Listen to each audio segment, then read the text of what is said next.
यूनुस अलैहिस्सलाम का वाक़या अल्लाह ने कुरान में बयान किया है। यूनुस अलैहिस्सलाम एक बहुत अजीम नबी थे और वो इब्राहीम अलैहिस्सलाम की नस्ल में से थे। इराक में एक बस्ती थी जिसका नाम था नीनवा। यहाँ के लोग शिर्क और गुनाहों में डूबे हुए थे, तो अल्लाह ने हजरत यूनुस अलैहिस्सलाम को नीनवा के लोगों की तरफ रसूल बनाकर भेजा। अल्लाह ने कुरान में फरमाया, और हमने उन्हें 1 लाख बल्कि उससे भी ज्यादा लोगों की तरफ भेजा। नीनवा की बस्ती में तकरीबन 1,20,000 लोग थे और वो सब के सब कुफ्र पर थे। यूनुस अलैहिस्सलाम उन्हें सालों तक दावत देते रहे, मगर वो अपनी गुमराही पर ही कायम रहे।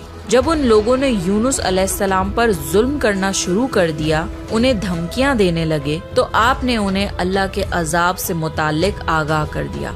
आपने फरमाया, फला दिन तुम पर अजाब नाजिल होगा। इसके बाद गुस्से की हालत में आप बस्ती से निकल गए। हालांकि अल्लाह ने आपको सिर्फ 7 दिन की मोहलत देने की इजाजत दी थी, जिसके बाद उन पर अजाब नाजिल होता, लेकिन यूनुस अलैहिस्सलाम को खुद बस्ती से निकल जाने की इजाजत नहीं दी थी। जब अल्लाह किसी को नबी बनाकर किसी जगह पर मुकर्रर करता है, तो वो नबी उस जगह को नहीं छोड़ सकते जब तक अल्लाह की इजाजत ना हो। यही वजह है कि मोहम्मद सल्लल्लाहु अलैहि वसल्लम ने मक्का तब तक नहीं छोड़ा जब तक अल्लाह की इजाजत नहीं आ गई। अल्लाह की इजाजत के बाद ही उन्होंने मदीना की तरफ हिजरत करी। जब यूनुस अलैहिस्सलाम ने 7 दिन की मोहलत का ऐलान किया, तो आप खुद गुस्से की हालत में बस्ती छोड़कर चले गए। सूरह अंबिया में अल्लाह ताला फरमाता है, मछली वाले को याद करो जब वो गुस्से में चला गया और समझा कि हम उसको पकड़ नहीं सकेंगे। जब यूनुस अलैहिस्सलाम अपनी कौम को छोड़कर चले गए, उसी दौरान अल्लाह ताला की तरफ से अजाब की अलामतें उस बस्ती पर जाहिर होने लगी।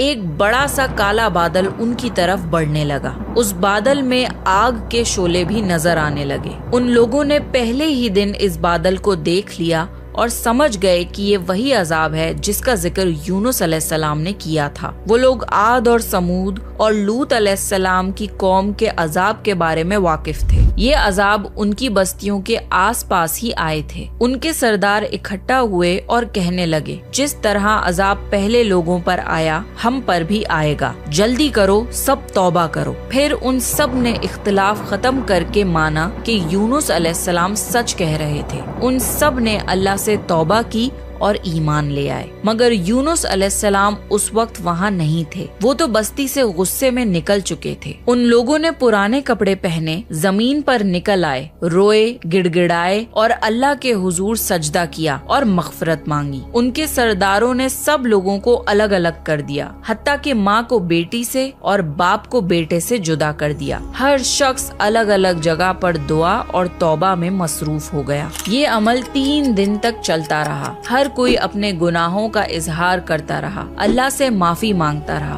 आखिरकार अल्लाह ताला ने उन पर रहम फरमाया और अजाब हटा दिया। अल्लाह ताला सूरह यूनुस में फरमाता है, तो ऐसी बस्ती क्यों ना हुई जो ईमान लाए और उसका ईमान उसको फायदा देता, सिवाय यूनुस अलैहिस्सलाम की कौम के। जब वो ईमान ले आए तो हमने उन पर से दुनिया के अजाब को टाल दिया और एक वक्त तक उन्हें जिंदगी का लुत्फ उठाने दिया। यानी पूरे कुरान में सिर्फ यूनुस अलैहिस्सलाम की कौम एक ऐसी कौम है जो कि पूरी की पूरी कौम ईमान ले आई थी। बाकी सारे नबियों की कौम में से कुछ न कुछ लोग ईमान लाने से इनकार जरूर करते थे। ये एक अजीम मौजज़ा था। यूनुस अलैहिस्सलाम की कौम सिर्फ अजाब की अलामत देखकर ईमान ले आई और अल्लाह ने अजाब हटा दिया। ये अल्लाह की कुदरत और रहमत का सबूत है। अल्लाह जिसे चाहे उसे हिदायत देता है। एक साथ 1,20,000 लोग ईमान ले आए, जबकि उनके नबी उनके बीच में मौजूद भी नहीं थे।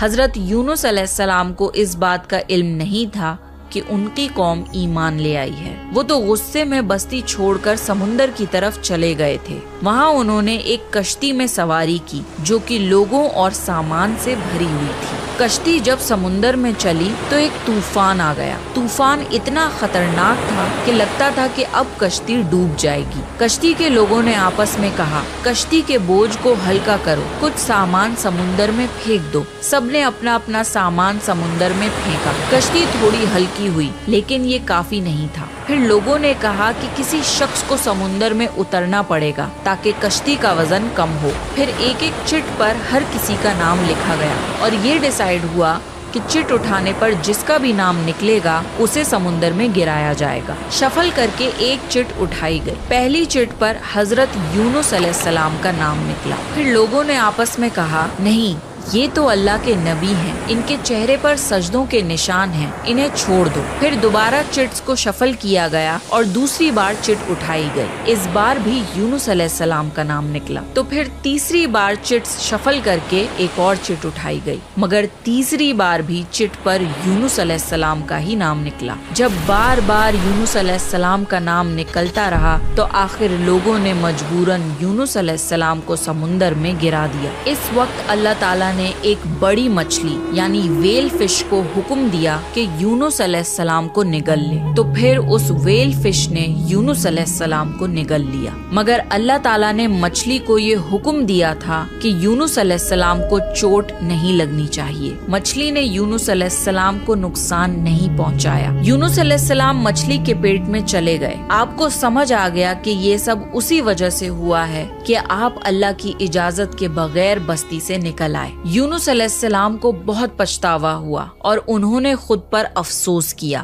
یہ پہلا قدم ہوتا ہے توبہ کی طرف، جب بندہ اپنی غلطی کو ایکسپٹ کرے اور ریگریٹ کرے کہ اسے ایسا نہیں کرنا چاہیے تھا۔ حضرت یونس علیہ السلام 40 دن تک مچھلی کے پیٹ میں رہے۔ کچھ روایتوں میں آتا ہے کہ 3 دن یا 7 دن مچھلی کے پیٹ میں رہے۔ رات کا اندھیرا، سمندر کی گہرائیوں کا اندھیرا اور مچھلی کے پیٹ کا اندھیرا۔ اس اندھیرے میں، سمندر کی گہرائیوں میں یونس علیہ السلام نے اللہ تعالیٰ کو پکارا، لا الہ الا انت سبحانک انی کنت من الظالمین۔ اے اللہ، تیرے سوا کوئی معبود نہیں، تو پاک ہے، میں ہی ظالموں میں سے تھا۔ یونس علیہ السلام نے دعا نہیں مانگی بلکہ صرف اللہ کی تسبیح بیان کری۔ جب ویل فش سمندر کے نیچے یونس علیہ السلام کو لے گئی تو انہوں نے سمندر کے اندر مخلوقات کی تسبیح کو سنا۔ ساری مچھلیاں، سارے جانور اور پیڑ پودے اللہ کی تسبیح کرتے تھے، تو یونس علیہ السلام نے بھی اللہ کی تسبیح شروع کری،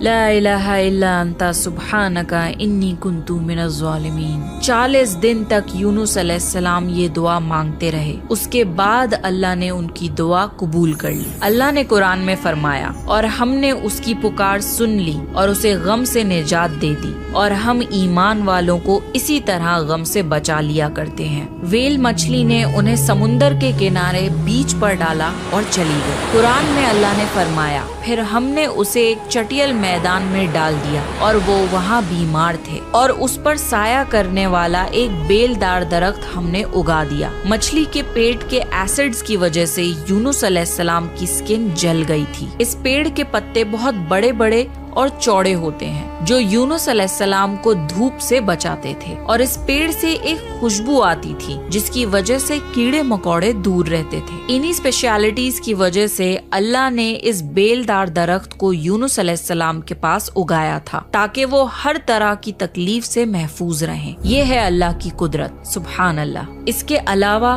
اللہ نے یونس علیہ السلام کے پاس ایک بکری بھیجی۔ وہ یونس علیہ السلام کے قریب آتی اور ان کے سر کے اوپر ٹانگیں پھیلا کر کھڑی ہو جاتی تھی۔ یونس علیہ السلام زخمی حالت میں لیٹے لیٹے اس سے دودھ پی لیتے تھے۔ یہ تھا ان کا کھانا اور پینا۔ دھیرے دھیرے یونس علیہ السلام کی صحت بہتر ہونے لگی اور وہ اٹھنے کے قابل ہو گئے۔ یہ سب اللہ تعالیٰ کی مہربانی سے ہوا۔ جب وہ بالکل ٹھیک ہو گئے اور ان کی صحت لوٹ آئی تو اللہ نے انہیں پھر سے اپنی قوم کی طرف جانے کا حکم دیا۔ وہاں جا کر یونس علیہ السلام نے دیکھا کہ ان کی پوری قوم ایمان لے آئی تھی۔ اللہ جسے چاہے اسے ہدایت دے سکتا ہے اور اللہ کو کسی کی مدد کی ضرورت نہیں ہے۔ اللہ نے یونس علیہ السلام کے اس واقعے کو سنا کر محمد صلی اللہ علیہ وسلم کو سمجھایا کہ دین کی دعوت دیتے وقت اکتانا نہیں، یعنی لوگوں کے خراب بیہیویئر کی وجہ سے ان سے فرسٹریٹ مت ہونا اور ان کی کڑوی باتوں سے مایوس مت ہونا۔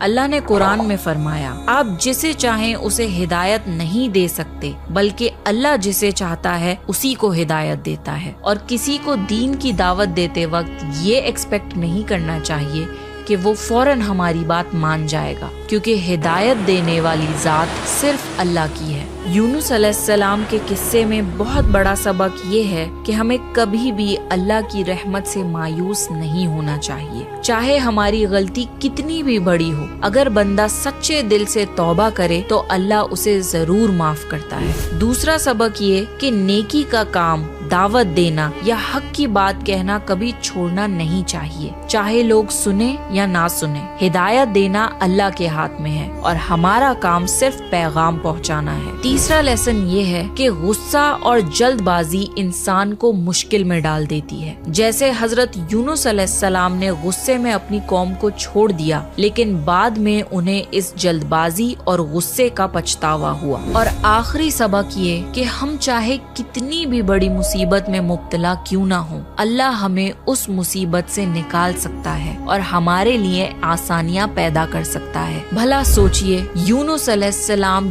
गहरे समुंदर में मछली के पेट के अंदर थे। उन्होंने वहाँ से अल्लाह को पुकारा और अल्लाह ने उनकी पुकार सुनी और उन्हें उस मुसीबत से निकाल भी दिया। ये है अल्लाह जो हर चीज पर कुदरत रखता है। अल्लाह के लिए कुछ भी नामुमकिन नहीं। इसलिए अपनी जिंदगी में कभी भी नाउम्मीद नहीं होना चाहिए, क्योंकि अल्लाह आपको बड़ी से बड़ी मुसीबत से निकाल सकता है।